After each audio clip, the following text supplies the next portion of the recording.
Hello everyone, welcome yet again to another video lecture. My name is Ashwin Joglekar and I am from Resonance PCCP division. So आज हम start करने वाले हैं class 7th का the making of regional cultures. Alright, now सबसे पहले तो culture क्या होता है? Culture is a form of a system of tradition, values and beliefs which we have developed over time. ठीक है, तो वही कल्चर कहलाता है. अब now this culture in India was mixing, that is different cultures were amalgamating together to form something, a kind of a new culture was emerging in India, that is by mixing different regional cultures. So that is what we are talking about, the making of regional cultures, that is different regions had their own particular cultures, and in this chapter we will be looking at different stories about the same. Alright, so quickly let us quickly start with the chapter. First part you can see, that is the introduction, that is culture refers to the traditions, customs and beliefs, art, music, painting, dance forms that all become a part of our life and social organization of that particular community, of a particular country or a group of people. So that can be your just a simple definition for your culture, that is right. Okay, fine. So culture refers to the traditions and beliefs, art, music, all the kinds of things which are being done and they become a part of our life and social organization of a particular country or a group of people. तो ये एक आपका culture है. अब medieval period की बात कर रहे हैं हम, ठीक है. क्लास 7 में generally we are dealing with medieval period. was culturally very rich. Rulers of both big and small kingdoms showed interest in developing their own cultural activities. This period saw the development of regional languages as well and literature. Both types of literature, religious as well as secular, were written with a lot of interest during this period. In fact, this literature is available to us as a source of history. So now this literature is again available to us as a source of history from where we study history. The development of regional cultures during medieval times was due to the Persian and Turkish influences with that of the Indian flavor of culture. So that is the Persian and the Turkish influences got mixed with Indian culture. Alright, so ये हो रहा था उस time पे. Now, अब सबसे पहले south India के बारे में थोड़ी सी बात कर लेते हैं. That is Cheras and the development of the language, that is Malayalam. Alright, so let us begin by looking at an example of the connection between language and region. The Chera kingdom of Mahadayapuram was established in the 9th century in the southwestern part of the peninsula, that is the Malabar coast, part of present day Kerala. It is likely that Malayalam was spoken in this area. The rulers introduced the Malayalam language and script in their inscriptions. In fact, this is one of the most earliest examples, right, of the use of regional language in official records in the subcontinent. At the same time, the Cheras also drew upon Sanskritic traditions. तो संस्कृत से भी उनको inspiration मिला. ठीक है. The temple theatre of Kerala, which is traced from to this period, borrowed again stories from the Sanskrit epics. तो संस्कृत में जो एपिक नॉर्थ इंडिया में लिखे गए थे उनको बोरो करके वहां पे यहां पे भी यूज करा जा रहा था.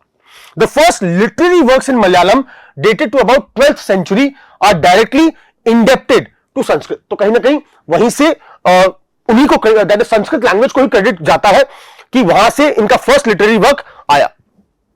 Interestingly enough, a 14th century text, the Leela Tilakam, dealing with the grammar and poetics, was composed in Mani Pravalam, literally diamonds and corals, referring to the two languages, that is Sanskrit and the regional language that was Malayalam being used there.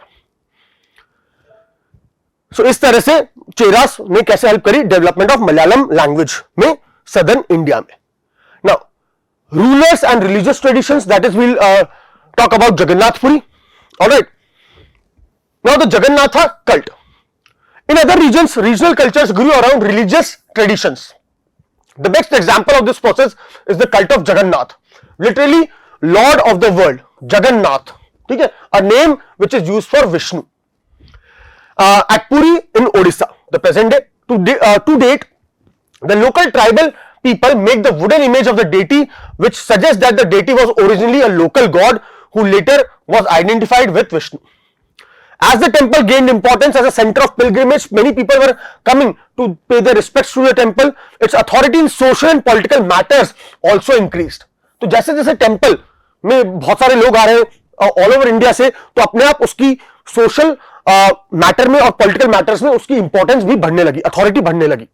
All those who conquered Odisha, such as Mughals or the Marathas, the English East India Company attempted to gain control over the temple so that they could gain control over the resources and the people.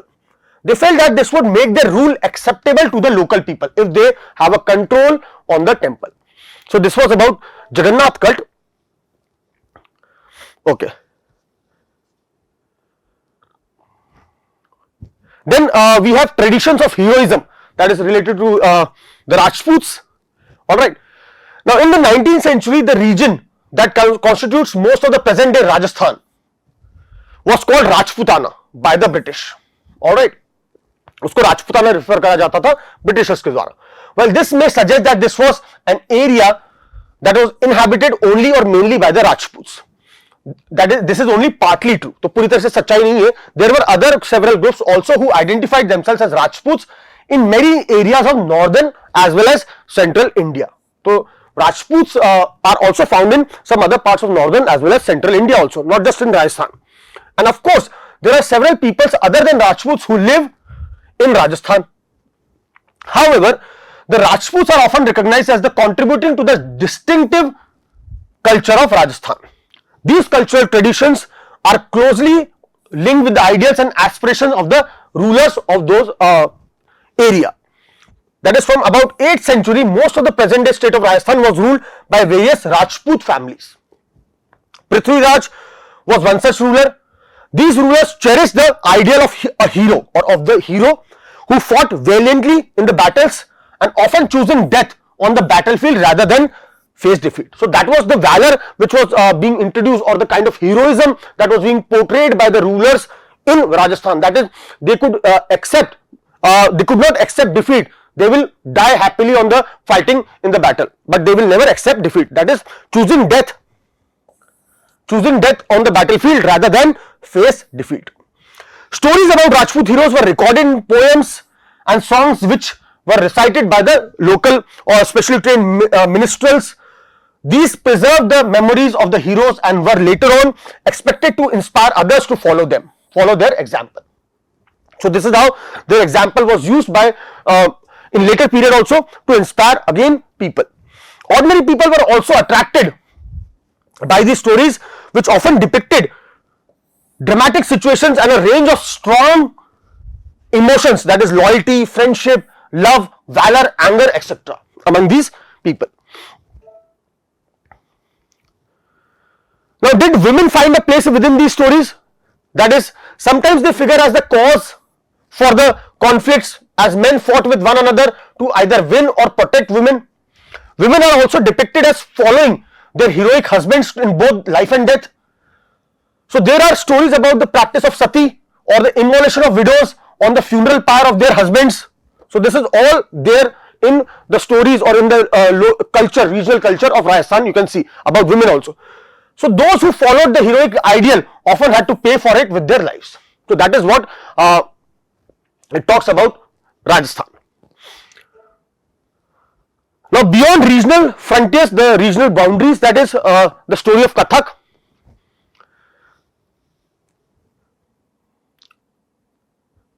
Sorry. Okay. Now, the story of Kathak.